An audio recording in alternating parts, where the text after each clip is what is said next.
even though it is West Side Wos, it's LA Wos, still have many ties to New York City. And New York! Well,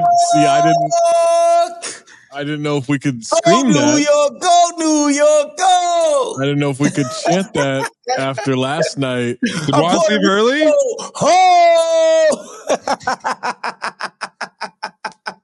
So we're headed back to Philly because Tyrese Maxey. What a performance down the end. Crazy. Yeah, he was great. That pull-up logo 3 was fantastic. All the shit before and after. Fucking crazy. Yeah. What are even though you're West Side Wos now, what are the vibes of New York? Do you think Knicks fans are scared? Are they a little worried now? No, Nick, there's definitely going to be so after game 2, like what struck me about game 2 and that outcome is that's usually how the Knicks lose in a big spot. Like that's a Knick outcome in the reverse. To see it happen of the Knicks doing it to somebody was just like, yo, what? Felt like I was in the Twilight Zone. But I think it's hard to get too doom and gloom about it when Joel Embiid, like, 1, he has to play. 2, he does not have the condition to play the minutes that are actually required of him. Oh, man, he's playing too many minutes. But when he doesn't play, they're getting smoked. He's not playing enough minutes at the same time. It's insane. It's tough, man. It's such a crazy conundrum. So there's that. And then there's just got to be a belief that you can not allow Maxey to look like Jordan again. Yeah. You know, so there's things, you know, you get 2 games to win 1. You know, you still have a home game and you like. There's all these things that obviously. Do you have 2 games to win 1, or if they lose game 6, is the momentum? I'd be worried. Sucked out of. I don't know. New York City. Look, all of these games have been close, so like, you can't feel like, oh, you know, I can't win in Philly or whatever. Right. You got to feel happy about your chances. And God only knows when Joel Embiid's going to go down again. To like, Philly is eminently beatable. You know? They are, but also like typically so are the Knicks. Now, I know these are the same Knicks, but I just think like that doubt has to start creeping in at some point of like, oh. Oh, the doubt is there. It's there. Okay. It's there.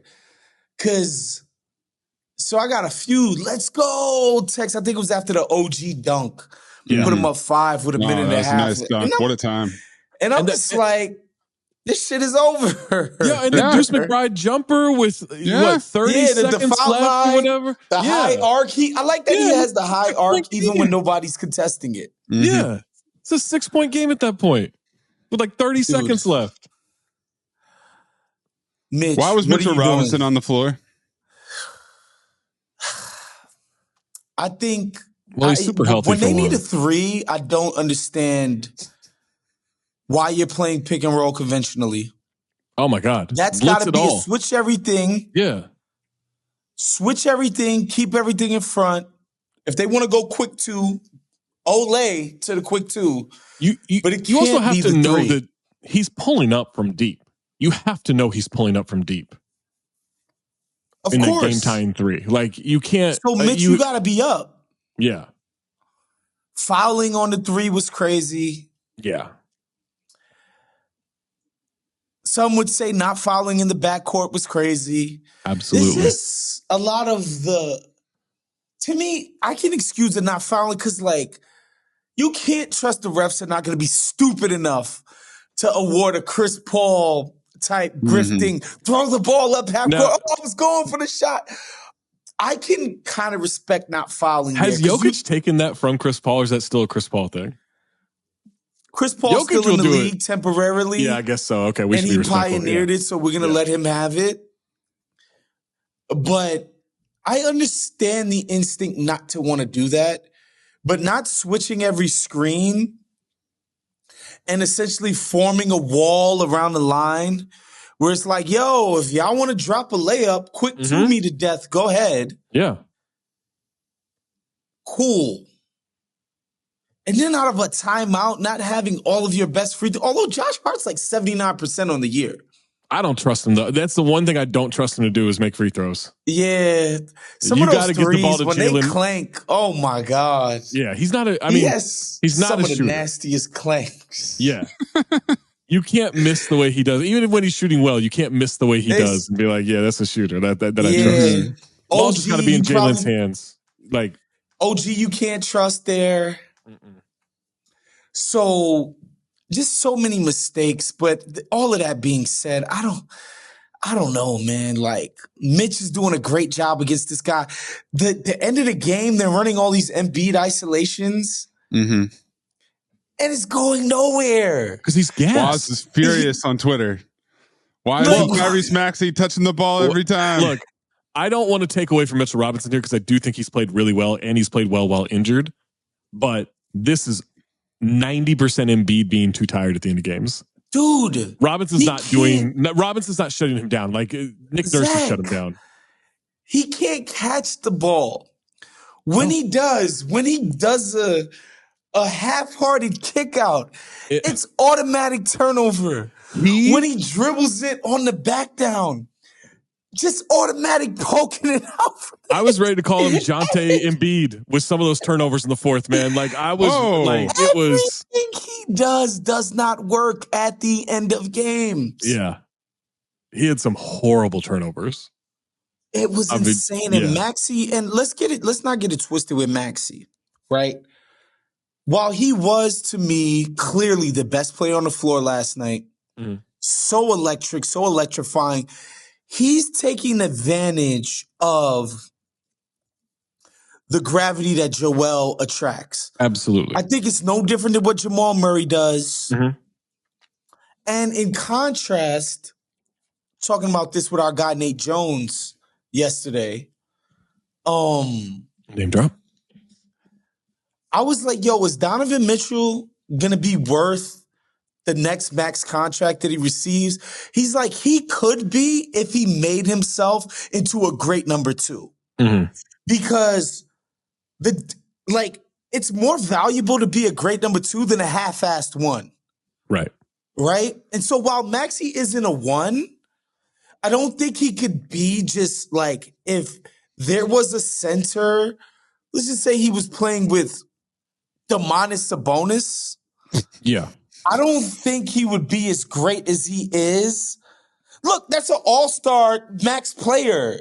That nobody believes in, but yeah, you're right. He's an all-star max player. I don't believe in him at all, but it's okay. I don't even think I just imagine the Donovan Mitchell, Domantas Sabonis team, and I'm like, okay. Yeah, it'd be tough. Yeah. Again, I say all of that to say if Maxey had to be a number one off of that kind of number two, Maxey, he wouldn't be doing this. Yes. But the fact that he's made himself into the peak damn near of what a two guy is, meaning I play off of the attention and the skill set of my one. Mm-hmm. That's a skill. That is how you win in this league. It's being complimentary to the one. It's not coming down fake trying to shake people. And every now and again he could do it and try. But we see when he mans the unit by himself, he doesn't get the same results. But the fact that he's become elite and expert off of working off of Joel, it's invaluable, man. And last summer his team didn't want to give him a max extension. We saw 2 months of what that looks like when Embiid's not around. And it's not good. And that's not a knock on Maxey. Like they built the team around Embiid, but it just shows you the difference of like, there's a difference when he's out there with Embiid and when he's out there by himself. And you're right. It's a great combination when they're together. At the same time, it worked in like kind of a fluky way last night because the Knicks should have closed it out and we should be. They should have won the game. Shoveling dirt on the Sixers' grave, and now instead, like they were completely cooked. They were finished. Yeah, and just to put it into context, Michael Porter Jr. He's having a great postseason. Mm-hmm. Curious Mike. His brothers are not, but go on. Oh, seems to be looking for a Trump interview soon, which don't blame him. Former leader of the free world, the Republican Party nominee. Mm-hmm. Just questions. Curious to talk to the guy that could potentially be the president. There's nothing to see there. Just regular curiosity. Mike, yeah. Curious Mike, yeah. He got what the Denver Nuggets organization considered to be a no-brainer rookie max extension when it was time for him. Mm-hmm. You know? Maxey last summer didn't get that. Jamal Murray, another guy who he's proven that he's worth it, but people kind of cut their eye at that Murray extension. If you remember, was like, hold on, damn, automatic. Because of, no all-stars. Like he doesn't have the paper resume that you would expect. Sick of this non-all-star conversation about Jamal Murray. I think it's so stupid too, but it's just the way that it goes. He's never played good enough to make an all-star team in the regular season to make it. But Woz, what you're describing is a team that has the best player in the league on the squad. So what do? You keep your guys happy, paid, surrounding the best player in the league. And again, that's a no-brainer as a GM. Let's keep it 1,000. Murray does what he does off of Jokic gravity. Yeah. Right? Oh, for sure. Murray can't carry some team. Love Jamal Murray. And I respect how he's crafted his game towards being complimentary to Jokic, but he wouldn't be able to do that. So I say all that to say, Maxey was his team was nah, you got to show me that you're worth that bread. But hold on. What if it was just a savvy cap move? Because they have more cap space with his small cap hold this summer as a restricted free agent. Then had they given him the extension and now you're just clocking. We know it's going to be $30 million, whatever that starting salary is. We know it's going to be that, but it's not that yet.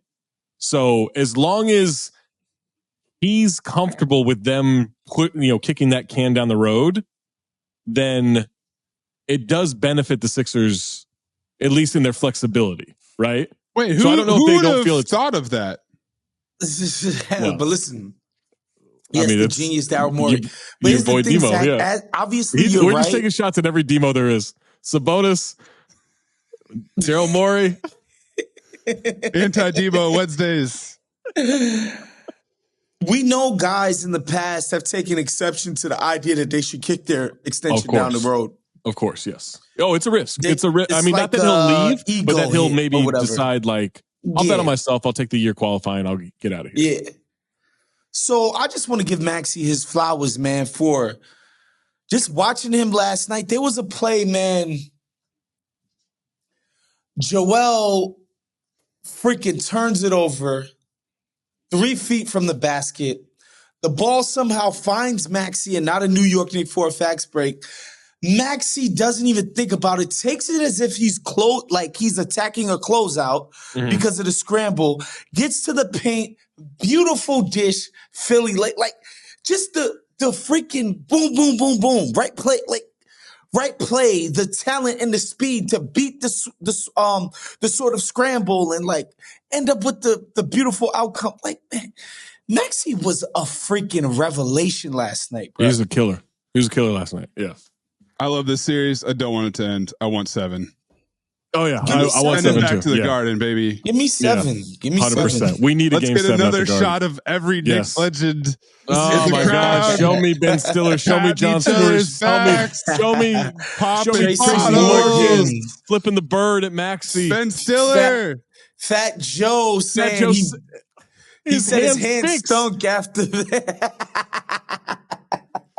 Give me Benny Blanco there with Selena Gomez. Yeah, I gotta say, it feels like a slur. His hands stink. Yes, it didn't. My hands stink off of dapping them. Yeah, weird, crazy. Weird thing to post, man. Welcome to the OG Pod Zosny edition here on the Count the Dings Network. I'm Zach Harper. That's Wosny Lambre. That's Anthony Mays. We got 2 games tonight. Heat at the Celtics. Celtics are up 3-1 in the series. We're back in Boston. It's over. End it. Don't fuck around. Was that play with your food? Was that a sentence or a request? It's a demand. Please, it's a demand. For the love of God. If Jimmy's not going to be involved, God and everything that's decent. If Jimmy's not on the court, I'm not interested in this Heat team. I'm just not. You can't be, Zach. I think Jaquez is hurt too.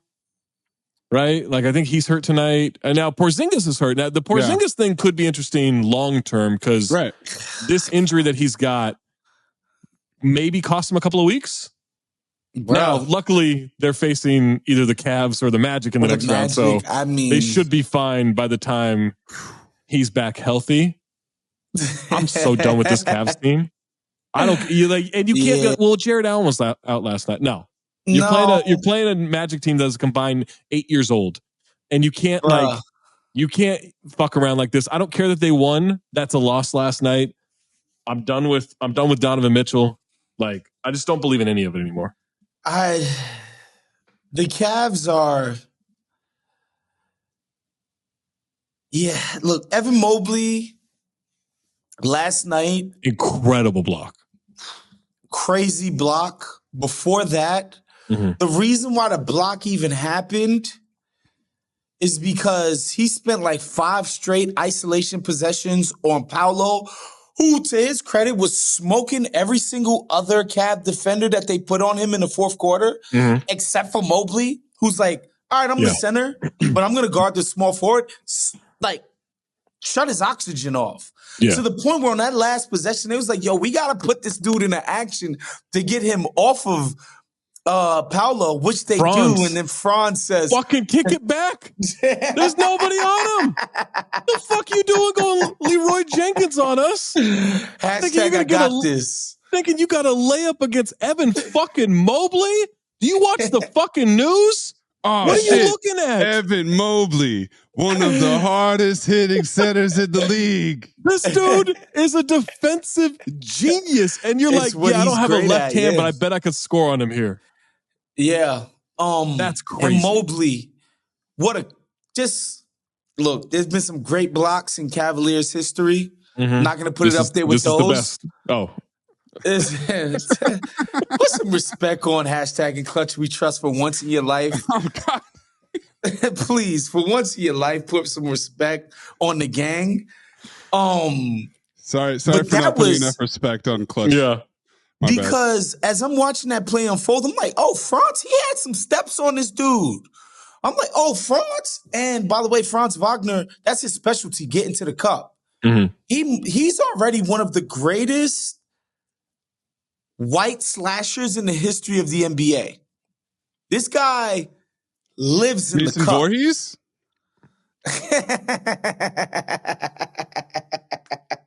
He's Franz the Ripper?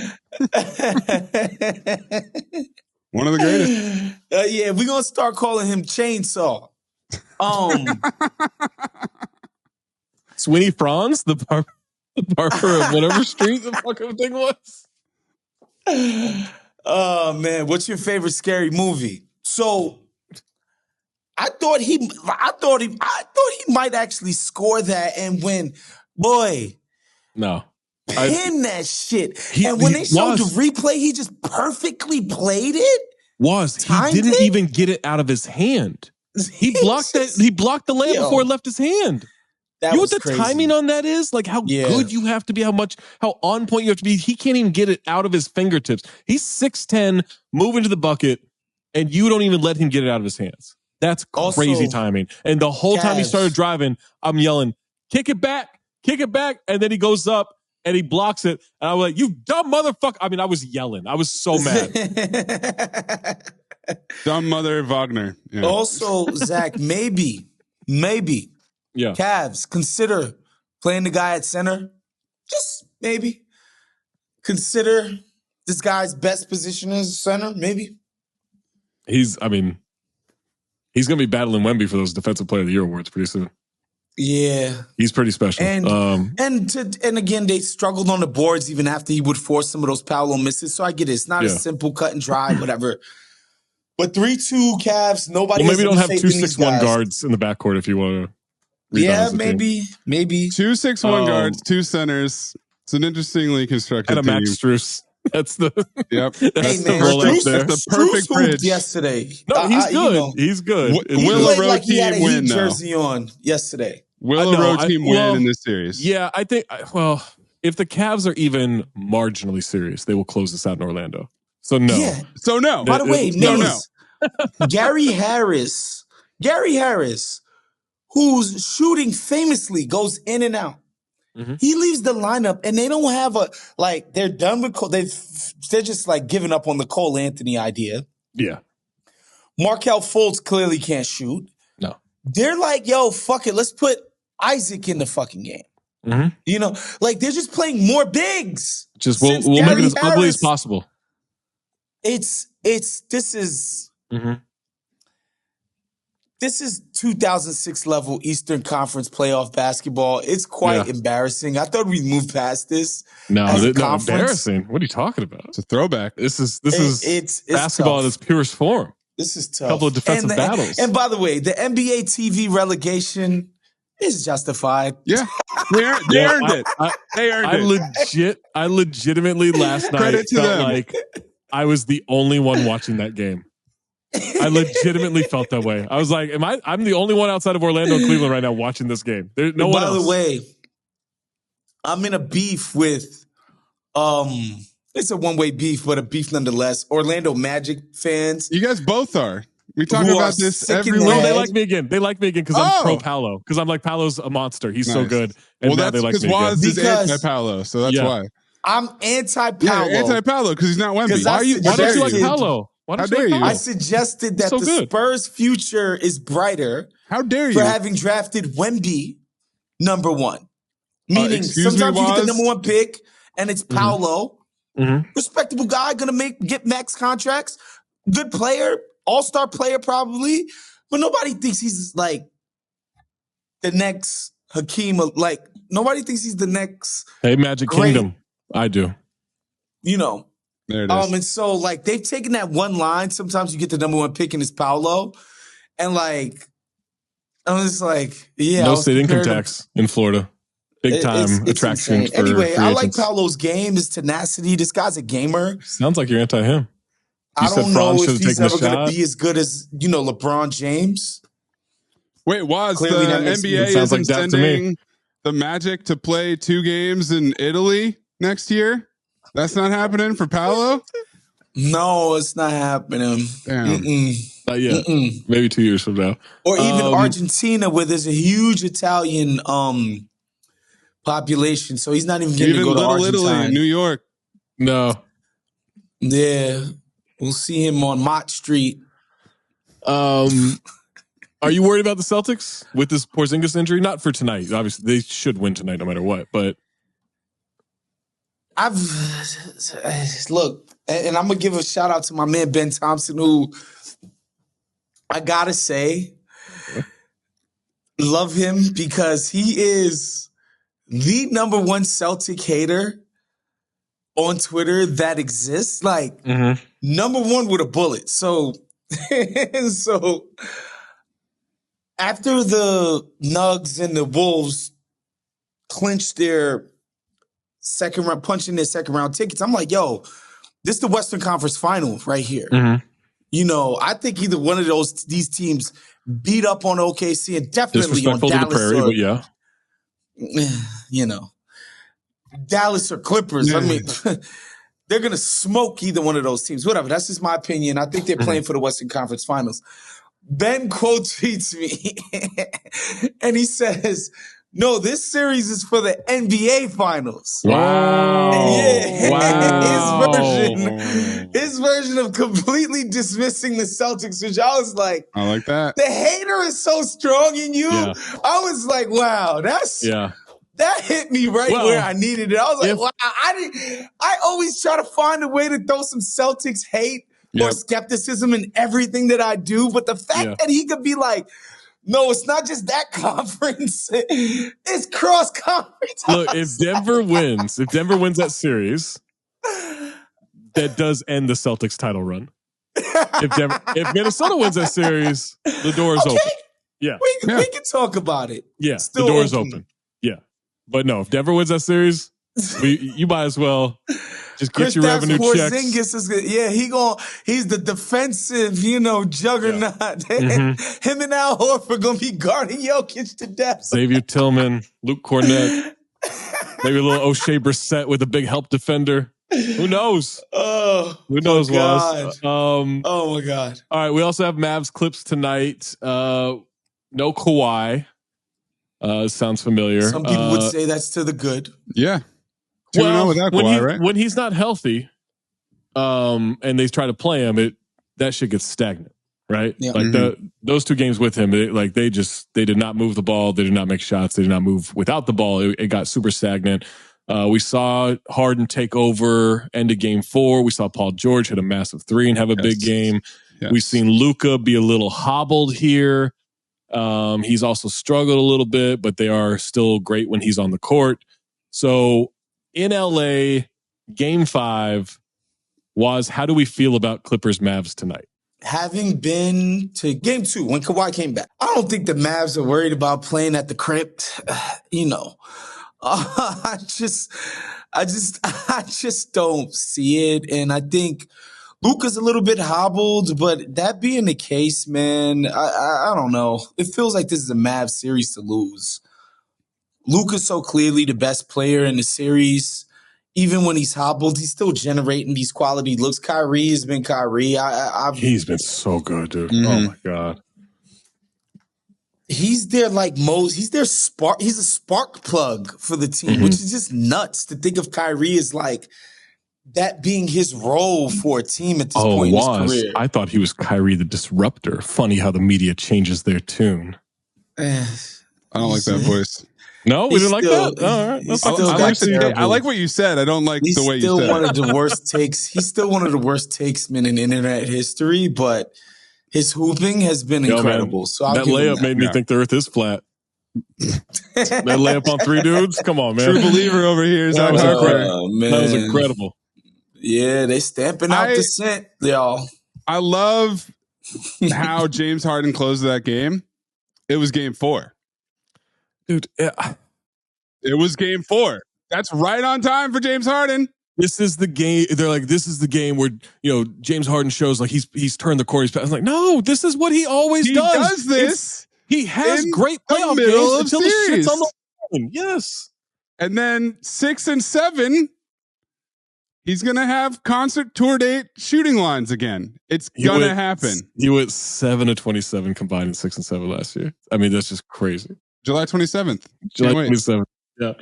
Yeah, I still like the Mavs in this series, especially without a healthy Kawhi. Although, if the Clippers keep playing this style of basketball, Dallas's defense, I don't think can handle that. I think Dallas's defense over the last quarter of the season showed they can clamp down on stagnant offenses. But this is moving in a way where you could just see confusion. Now they can make adjustments, but even when PJ Washington was on, they were attacking Luka, who had 5 fouls, and Luka's just like, yeah, there ain't shit I can do, right? He's just kind of letting him go, hoping that the help is there. James is getting floaters off in that situation. When PJ Washington was on him towards the end of that game, I don't know what the fuck he was doing defensively. Yeah, it's funny because when they traded for him, Nico Harrison at the press conference actually called him out, which is crazy. You don't see at an introductory press conference where he's like, this guy, and then he was like, yo, I think this dude could be better on defense than what he's shown, because what he's shown in the past is that he's got the tools of a guy that should be damn good on defense, but he just hasn't produced it. And I think the end of the game of Harden, this version of James Harden smoking your ass consistently, just not a good look. Yeah. So, we'll see about that, but I don't know how you could believe in James Harden reproducing quality results late into a playoff series at this stage of his life. That's we have too much. He has to show us and then show us again. We have too much evidence against the case at this point. So, and I'll say this to the audience. I personally lived through the curse of the Bambino. The Boston Red Sox came back from 3-0 down to win a goddamn World Series against the Yankees, who have just smoked them for literally 100 years before that. So like playoff crazy shit can happen in sports. And yes, I'm making the equivalence of James Harden's playoff record to the curse of the Bambino. You goddamn right. Yeah, no, that tracks. It feels as long. Can happen in the it playoffs. Sure does, yeah. I'm not counting. I was watching the game 4, and they were like, James Harden has one finals appearance. That was way back with OKC in 2012. I was like, holy shit, I can't believe he gets to throw that on his resume. Absolutely. The Paul George shot was crazy, though. Like, that was a crazy Harden closed shot. it out, but God. That Paul George 3 in the corner, he like lost the ball, got it back, posting up. Way deep in that corner. Bro, and the fact that they were on the verge. Right. Can we talk about they were on the verge of blowing a 30-point lead? Yeah. In the NBA playoff game? Yes. They did. They did blow a lead. They did. The lead went back to the Mavs. When they cut it to 10, I was texting group chat. I was like, oh, the Clippers are going to lose this game. And it was just 10 because it felt like, oh, I've seen this story before with them. Yeah, that's nuts. Last night, I don't know what I expect out of the Pacers, but more than this. Okay, like there's no Dame, there's no Giannis. It's one of the worst playoff losses I've ever seen. The fuck. No playoff team has ever won a game while both of their top 2 scorers were out. It's never happened in the history of the league, guys. Doc Rivers effect. Doc Rivers. Well, so this is the one thing, because I was saying, man, this is not like, look, I'm not rooting against the Bucks in any way. But if they do lose, I am just excited for what Doc Rivers will spin. I can't wait. Except, come on, this is easy. This is too easy. No, but this one with no Giannis, no Dame, that's not fun. Easy. There's no artistry to it. Mm-hmm. He's just going to be going through the motions. He's not even going to put effort into it. But if we do see the Pacers collapse, and there's no reason to believe in this Pacers team, right? They may win, but there's no reason to believe they will, even at this point. If they come back and win this, and now we do have the door open for Giannis to come back and Dame to come back against the Knicks. And Doc kind of hinted last night that Giannis is real close. After the game, they're like, as the series goes on, do you think they can get him back? And he was like, I don't know how to answer that. I'll just say, I'm hopeful. I'm not and it made it sound like Giannis is like back. Right. I think Giannis is back. I'm no doctor. No coach either, but... So you don't think they're going to play in game 6 though, Zach? You think it would be a game 7 situation?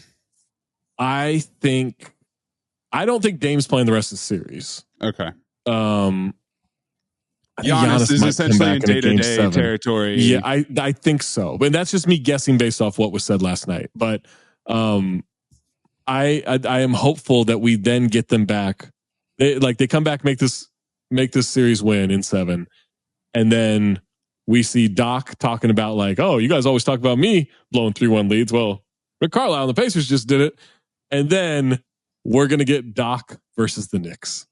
And there is nothing I want more than this Knicks Bucks second round series with the stars available and Doc spinning. That would be way more fun than Knicks Pacers. Way more fun. Yeah, I don't need Knicks. I don't need the Pacers. I've been a Halliburton, cape wearing ass motherfucker since Dick Cheney. Yeah. How long does it take a hamstring to heal? Shouts to the military industrial complex. But now he's dealing with a back spasm thing too. Yeah, it's just. Once I saw what they did to the Bucks in the end season, Halliburton specifically, I happened to be in Vegas for that. I saw that live up close in person. I was like, yo, this shit is very impressive, right? Yeah. And then he got injured. Then he rushed back because he was thirsty to get to 64 games to get the extra money and, all of that stuff. It's been tough. And yesterday was just an embarrassment, man. Like this guy couldn't do anything but the rock. And basically Doc's game plan was like, we're switching everything. Y'all got to beat us one-on-one. Nembhard, Neesmith, TJ McConnell, Jalen Smith. Like y'all cats got to beat us one-on-one. I'm sorry. I got to see it from y'all motherfuckers. And Bobby Portis made Siakam quit. Yeah. He punked his ass and made him give up. You could tell like he was great done. The first 2 games too. Looked amazing. He looked like he got bullied last night. Yeah. Completely bullied. He was checked out by the time he was done in that game. He was completely checked out mentally. Saturday, I believe we have game 1 of Wolves Nuggets. Let me say this. At no point in this season have I believed that Minnesota could beat Denver in a series, right? At no point. Anthony Edwards is playing so well right now. Yeah. I'm open to it. And if I wasn't such a coward here, I would pick Wolves in 6. But I am going to be a coward against Jokic, and I'm going to say Nuggets in 6. Yeah. But guess what? I don't believe it. Yeah, I don't want to believe it. I want to be the bold takesman. So I want to say this. The Lakers, when they were at their best, they were challenging Denver at the rim with Bron and AD. And that's when they found their voice in the series. Obviously, it was too late. Obviously, they lost games at the buzzer. Obviously. But they were able to do that. And I thought Minnesota this season, when they had their best moments, because Ant was relentlessly getting to the cup and challenging Minnesota, and challenging the Nuggets that way. So I know they could do that.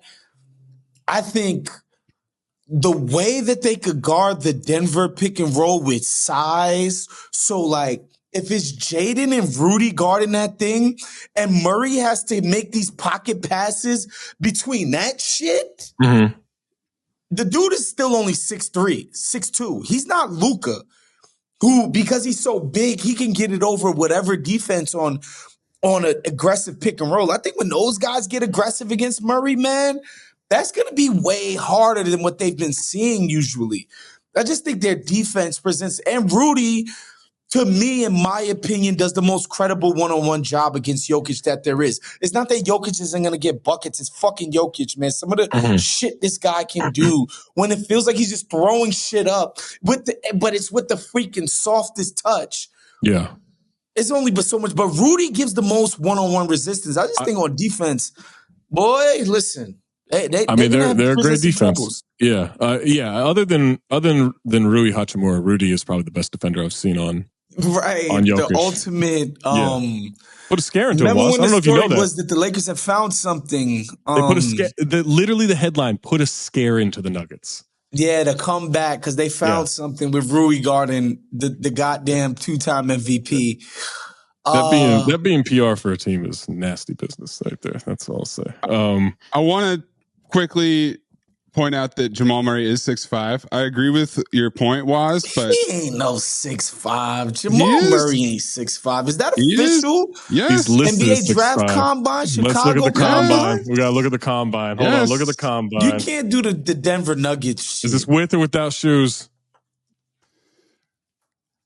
But the other thing that's kind of crazy, 6'3" without shoes. Come on. 6'6" and a half wingspan. I can't go by what the goddamn. I got 6'4" and a quarter here. Yeah, I'm seeing that too. Okay, so he's taller than I thought. Just a little bit. I still think your point stands. I hear you. 6'6" wingspan. Alligator arms. How did Anthony Edwards not get fined for the suck it gesture? What kind of wizardry is that? Because it's funny. It's great. Did you see him? Awesome. Did you see him talking about he was trying to get Rudy to do it with him? That's what he was doing. He's looking at Rudy when he does it. He's trying to get Rudy to join him. They did a press conference. Rudy even lifts his hands. $50,000 fine. Yeah, they had the two of them at the press conference. Can you find the press conference, the joint press conference of him and Kat? Talking about fouling? Where he's done this a trillion times, but he answers Kat's question for him. Yeah. Where he says, I told him not to fucking foul. Yeah. Also the part where he was asking why Drew Eubanks didn't play. And Kat's like, I don't know. And he goes, why didn't he play? He was good against us. And Kat's like, that's not our job. Like, he's like, what the fuck are you telling him secrets for? What are you doing? Let me just say, tonight he wasn't in foul trouble. Like, the first 3 games, the motherfucker just kept fouling. And tonight, I told him, what did I tell you last game? He said, "Yo, can you find a way not to foul him?" I said, "I'm gonna try." Like if you watch the game, every time in the third quarter when we would grow a lead, it's because he's in the game, because they don't have a matchup for him. I'm like, Cat, we're not gonna win game 4 if you foul. I told him yesterday, we're not gonna win game 4 if you keep fouling. You keep fouling, and you see what he did in the third quarter. You see what he did in the fourth quarter. Like he's like I always tell you, he's the best offensive player on the team. Like if he's not in foul trouble, it's a problem for any team that got a guard us, because he can stretch the floor, he can post, he can play off the catch, he can pass. I mean, he can do everything. So we just got to keep him from getting in foul trouble, man. He's gonna be great every night. Probably because I was trying to play more defense. I mean, just stop fucking fouling. Yeah. His leadership right there, baby. I've done it my whole career. I'm glad that with the sacrifices now, 28 and 10. He ain't sacrificing. Shit. He had 28 and 10. Man, I don't think that's a sacrifice. Yeah. Like I said, he was in foul trouble the last 3 games, so he couldn't, you know what I mean? But when he's not in foul trouble, he's not sacrificing. The motherfucker gonna shoot the ball. He's the best. He gonna shoot the ball. Best, man. How you sacrificing and you got 28 points? Oh, I have some. All right. I'm just going to say it. I have a fear. Let's say the Timberwolves win the series. Okay. Mm-hmm. I have a fear of the potential racism going Ant's way from certain countries of origin of other players that maybe he just defeated. I wouldn't say, I don't know. I'm not even meaning this country. Let's throw a country out there just randomly. Serbia. I'm worried that a country like Serbia might say some horrible things about him on the internet because he is so authentically him. It's just the internet. I think but we probably don't have to worry about that. We probably don't have to worry about that. That's the kind of thing we can subsume. It's fine on the internet. But just the idea that Ant is speaking years of internet frustration, it's just crazy to watch somebody with a platform speak to a collective frustration of something. And it's like that Leonardo DiCaprio meme where I'm looking at that and I'm like, yo, that's it. That's the thing. Stop fucking fouling. Just amazing, man. And Bo made the point on his podcast. I saw the clip on social where he's like, Ant Edwards is 5 years younger than Karl Towns, but he's the big brother. Mm-hmm. Yeah, it's just facts. Yeah, he's the serious person. I think Karl has learned that his best role is the number 2 guy. Yes, right. Like yes. I think he has, and like Jamal Murray and Tyrese Maxey. Even though you're still being paid like a number 1, Supermax, $60 million a year. Good for him. Good agent. Yeah, but he's complimentary. It's just he's taking on the mantle of leadership. And the thing is, he still hasn't even mastered the form, right? Like he still hasn't even learned how to manipulate defenses and stuff like that. Like he hasn't even gotten that stuff down pat. So just the sky's the limit for this guy. It's such a pleasure, man. This series is going to be insane. It's going to be fun. Dude.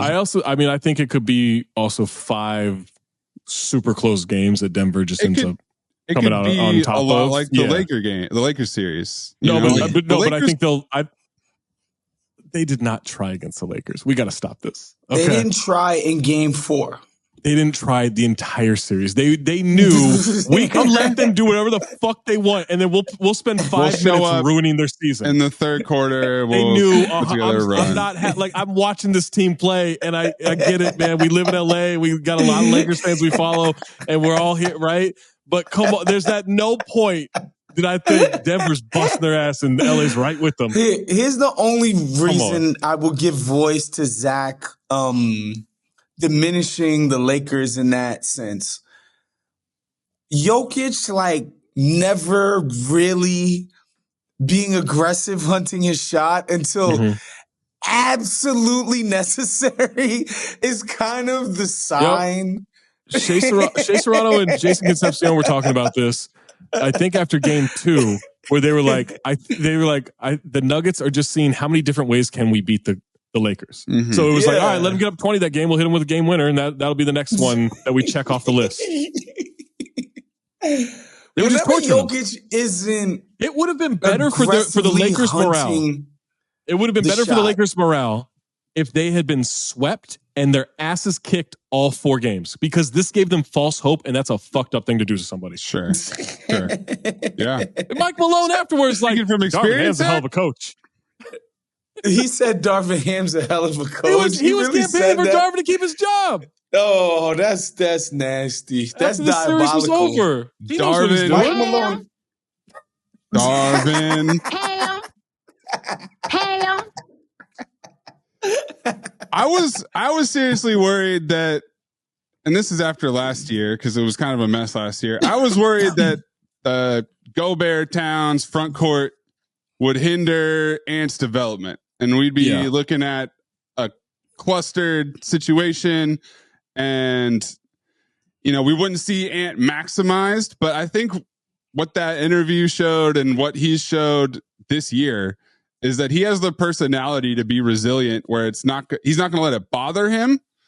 Right. He's going to make the best of what he has. Like, could he be maximized better if he had different personnel? Probably. And we might see that in his career, but what they've done this year, and hopefully what this series shows us, is that, it's not like they have to tear it down to the studs in Minnesota.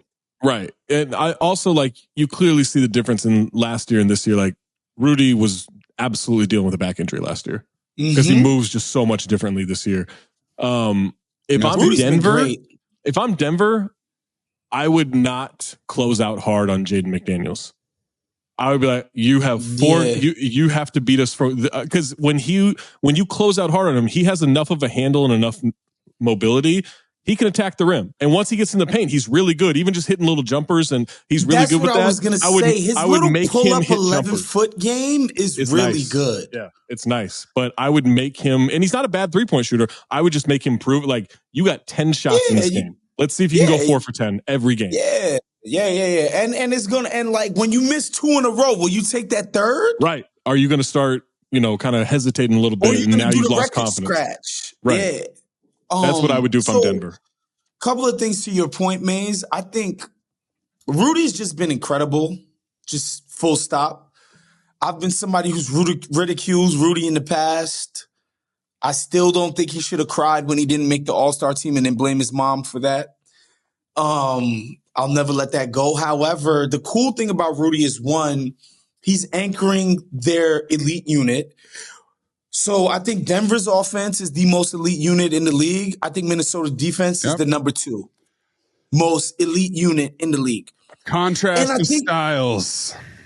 And I think the coolest thing about Rudy and their defense winning them games is it's showing Ant that you can win games on defense.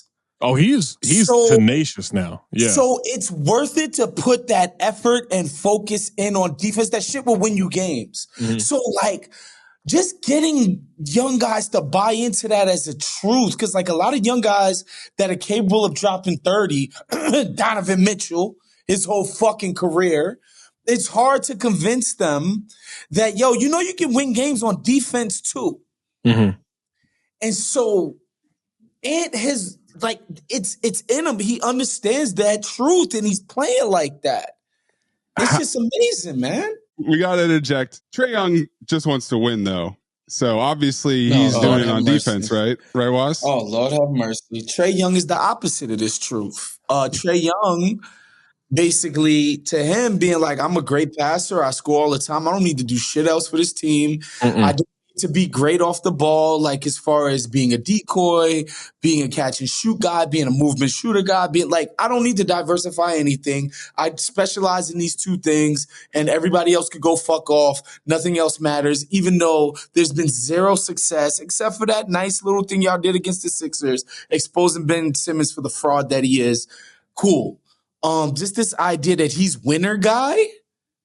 Also, Zach, the team went all in for Jamal Murray. For DeJounte Murray. Yeah. Didn't work. Trae Young, you didn't make it work. That niggas lost all the time. That team, that Hawks team, has so much talent. Yeah. There's a lot of talent on the team. They have a good rotation. Talent, yeah. They have a good rotation. You can't win. You can't be a 500 team with that. And don't say because you got hurt, Trae. They played a lot better when you weren't on the court. No, Trae. It's crazy. He's another fake number one. Yeah. Got onto the list. I think, be a number 2, Trae. Find your guy.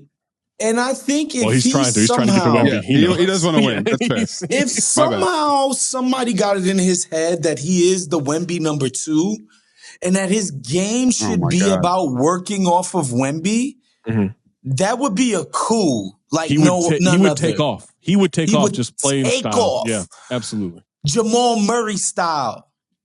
You know what I'm saying? Because he's super talented. He would take off Tyrese Maxey style. They should just get DeJounte back at a discount instead of Trae Young. But I just wonder if Trae Young, man, will ever understand that, like, he's not that dude, bruh. I mean, he's paid like it, so why would he think otherwise? You know? Also, you know, his franchise has been kissing his ass like he's the boy prince. I want to boy king. I want to comment something about the Gobert stuff, though, right? Okay, because I am so sick of seeing this from certain people that want to absolve Rudy of losing the way they lost in Utah. And don't get me wrong, it's 100% different when you got Ant, Conley, and Jaden McDaniels defending that perimeter in front of you. It is a lot easier to execute a game plan when you don't have just direct line drive, no move drives by Jalen Brunson against Donovan Mitchell, putting the defense at a disadvantage.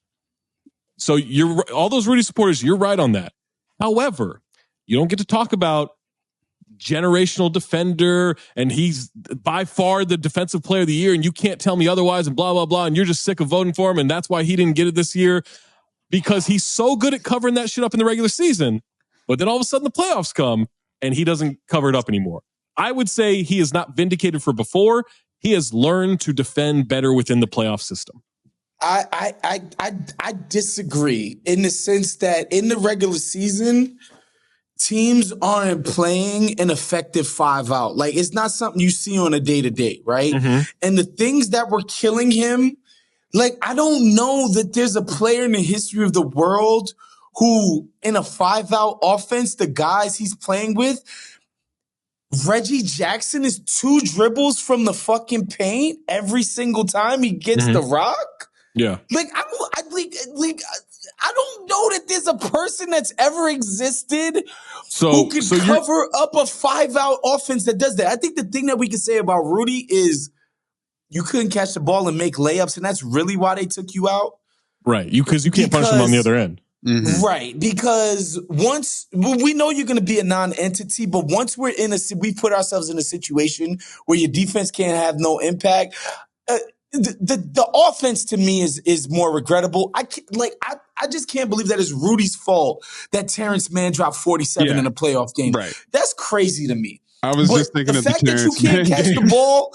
Patrick Beverly was guarding you one-on-one in the post. But who was the Mav? Was it Dorian Finney-Smith who said, "Oh, I saw that we were playing Utah. I knew I was going to get points against Rudy." Was it really against Rudy though? That's the mentality. But here's the thing. We can pontificate all this shit, right? We can debate it, everything. NBA players, whether it's hatred, envy, jealousy, whatever, they don't respect Rudy. And there's something to that. There is something to that, right? Now, I do think a good chunk of that is jealousy because he gets awards. What about the guys that they do respect, Zach? Some of the guys they do respect. Hoopers? That's what I'm just like, yo. We're good. I mean, it's a personality thing. We're going to head on. Well, God, and then his whole reasoning why. Rudy, I'm good. I know the reason why. I don't need you to pontificate either. Let's head on over to the Patreon, patreon.com/countthedings to get Woz's thoughts on what happens next with LeBron James. All right, welcome to the Patreon portion of the OG Pod, Zosny edition. LeBron James, 21st off season coming up now. He's tweeting again. 0 Dark 30 is over. He's very impressed by the action, but a little bit of news, ? Prior to the final game of the Lakers season. in which Carrie Champion let us know that she had been informed by a source this was LeBron's last game as a Laker. And then when asked about what he might be feeling for this offseason, LeBron James did what LeBron James does, and he stoked the fires by not answering at all. This is a masterclass in LeBron post-series press conference. Tonight, was there any thought at all that, this could have been your last game with the Lakers? I'm not going to answer that. Appreciate it. Look at the look. Look at the look. Yeah, we gotta go back. We gotta go back. He's so goodness, extra, dog. Oh, I love it. He is so. I love it, man. He is such a thespian. Where was this in Space Jam? Space Jam 2, Trainwreck? Yeah. Resume. Where was that? Yeah. He's okay in Trainwreck. He's okay in Trainwreck. Amari's better, but he's okay. Here's the thing, folks. If you read the tea leaves, this is a non-story. What? Well, remember when he almost retired last offseason? Again. Just so because we want to do the work for the Patreon. Remember when he got swept and immediately said, "Yeah, I might retire. I might be done." And we're like, "What? Where's the? We got to do the work for the Patreon." So okay. Windhorse, who's obviously plugged in and connected with the camp, he puts out a report that LeBron ultimately what he wants this offseason is a max 3-year contract. I think it's like $160 million, 3 years.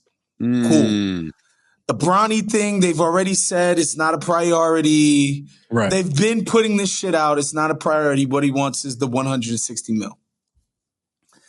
Bron does this ridiculous press conference where he, stokes the flame. He's trying to get a drum beat of anticipation for July and his free agency. Mm-hmm. So he does these antics at the press conference. Then my man Jovan Buha, a couple of people report that the Lakers are prepared to offer him the fucking money.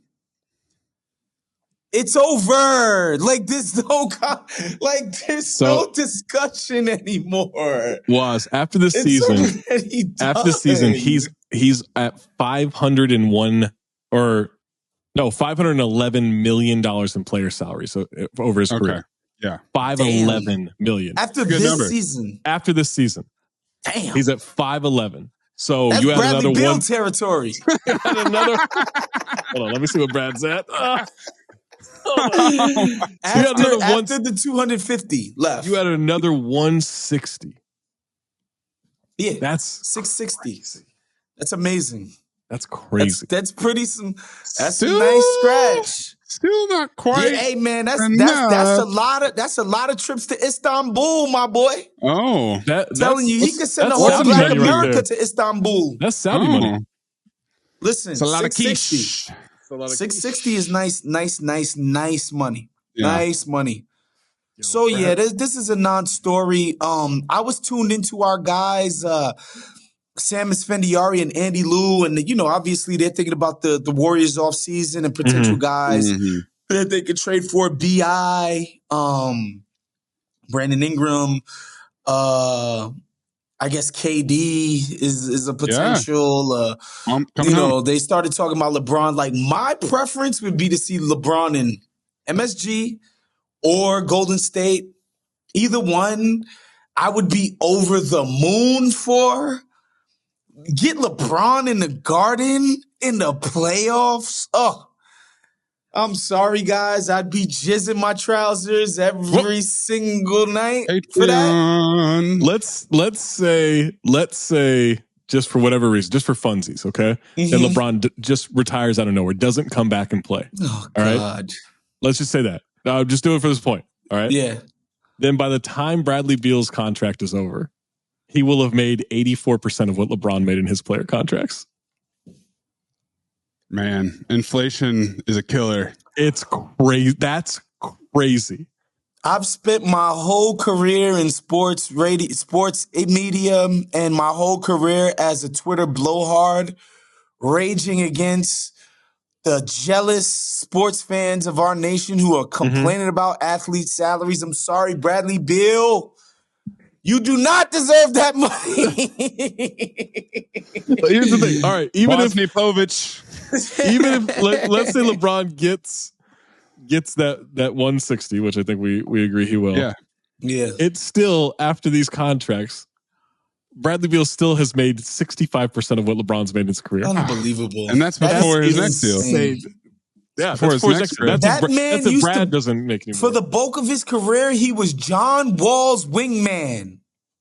On a 45-win Wizards team.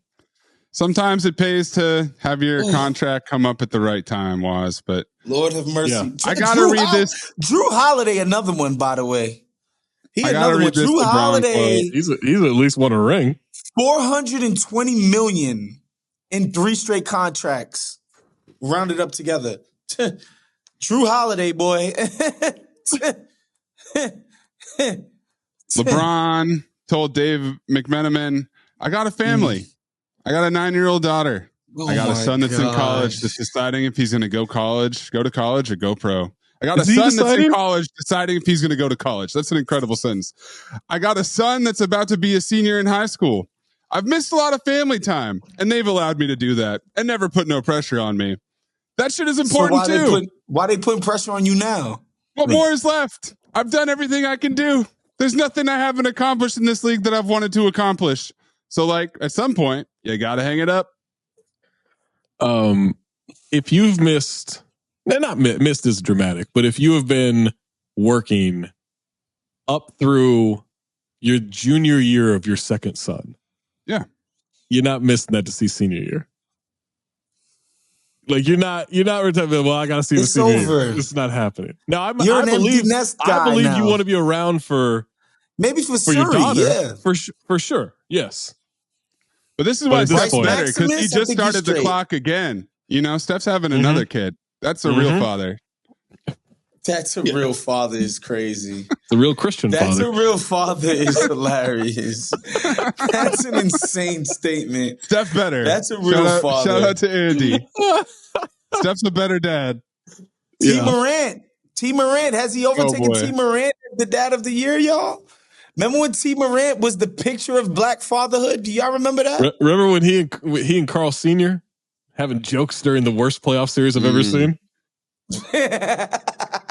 Wolves Grizzlies. That is by far the worst playoff series I've ever seen. The most sloppily played playoff series in the history of the playoffs. It's the first time I've ever watched a playoff series and said neither of these teams should be allowed to go through. Neither of them. Yeah. So Woz, obviously LeBron wants the 3-year deal. He wants the contract. He's going to come back. What do the Lakers do? Can the Lakers fix this, or they just run it back? Get rid of D'Lo. I mean, fix it is tough. New coach. I think you should try to improve the roster. Pray that you can stitch this thing together in such a way that you don't end up playing the fucking world champs in the first round. And maybe not being the plan. Put an entertaining product out there. Look, say what you want. LeBron looked damn good in these playoffs, bro. They look great. It helps man. Yeah, not playing defense all year helps save the legs. But getting burned on backdoor cuts left and right. Listen, man. I said in the playoffs, Zach. I ain't say nothing about carrying a regular season. He didn't play defense in the playoffs either. Yeah, I was talking about that. You know, Ant learned that you can win games on defense. Maybe LeBron should learn that. You replace Anthony Davis, Drew Wiggins with LeBron, freaking Julian Randle with LeBron. I'm all in. Of course, no one's not all in on that. No, because you got other players that can actually do the work. Hey, Klutch, we trust Zach. Come on, but listen, LeBron doing work. Open your mind on a team for 82 games. Klutch client number 1 is not going to CAA country. Okay. Yeah, but what are you talking about? Rich Paul and Leon Rose had that power lunch. Oh, they're good? Okay. In New York. Okay. In New York. Oh, and that's what dreams are made of. Yeah, so maybe they can dream this up. Power lunch. Yeah. By the way, what the fuck? What does a power lunch mean? Come on, you gotta move to LA. Move to LA and New York, and we'll teach you the ways of power lunch. Power lunch is 2 people go to lunch. They talk shop for maybe 5 minutes. Then they talk about all the stuff they're not supposed to talk about after that. And then one of them says, I got this, I'll expense it. That's a power lunch. That's right. That's That's 100% what it is. Yeah. That lunch, by the way, is at Cacioni's, okay? Cacioni's is good, man. That's a good spot.